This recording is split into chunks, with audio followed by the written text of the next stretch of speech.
మానవ జీవితంలో ఎన్నో ఒడిదుడుకులను ఎదుర్కోవాల్సిందే. కష్టాలు భరించేతక తప్పదు. చిన్ననాటి నుండే పిల్లలకు విద్యాబుద్ధులతో పాటు భగవన్నామ స్మరణ యొక్క విశిష్టత, శక్తి, భక్తి రెండు అత్యవసరం. ఏది తగ్గినా భగవద్దర్శనం ఆశీస్సులు కొంత ఆలస్యం కాక తప్పదంటున్నారు. ఆచరణతో పాటు నిత్యం సాధన చేయడమే శక్తి పొందడం జరుగుతుంది. జీవితంలో భక్తి, భగవన్నామ స్మరణ చేయకుంటే పరిపరి విధాలుగా జీవితం సముద్రంలో నావ వలె ఎగుడు దిగుడుగా ఉంటుందని మునులు, ఋషులు, ప్రవచనకారులు, పెద్దలు ఇప్పటికే సెలవిచ్చారు. ఉత్తరప్రదేశ్ రాష్ట్రంలోని కరోలి పిప్పర్ గ్రామం కాన్పూర్లో లవకుశ ఆశ్రమం ఉంది. ఆశ్రమంలో పూజ్య గురుదేవులు పండిత్ రాధా రమన్ మిశ్రా గారి శిష్యులు కరోలి శంకర్ మహాదేవ్ గురువులు పలు రకాల రుగ్మతలను, మానసిక శారీరక ఆరోగ్య సమస్యలను, దోషాలతో వస్తున్న వారికి వారి సమస్యలను పరిష్కరిస్తున్నట్లుగా భక్తులు తెలుపుతున్నారు. కరోలి శంకర్ మహాదేవ్ గారి జన్మదినం వసంత పంచమి రోజున హైదరాబాద్ నగరంలోని భక్తులు రాష్ట్ర హైకోర్టు అనుకొని ఉన్న ప్రధాన రహదారిలో శ్రీ మురళీధర్ దేవాలయంలో గురువు గారి జన్మదిన వేడుకలు, పూజా దేవుడైన మహాదేవుడు శివలింగానికి భక్తి శ్రద్ధలతో రుద్రాభిషేకం నిర్వహించిన భక్తులు.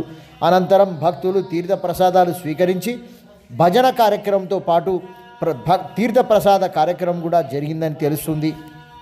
ఈ పూజా కార్యక్రమ నిర్వాహకులు లలిత్ రామన్, విక్రమ్ రామన్, సురేష్ చంద్ర రామన్, సతీష్ రామన్తో పాటు సురేష్ వర్మ మరియు రవి కుమార్ వర్మ తదితరులు పాల్గొని ఈ యొక్క పూజా కార్యక్రమాన్ని ఘనంగా నిర్వహించారు.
हर नमः पार्वती पतये हर हर महादेव।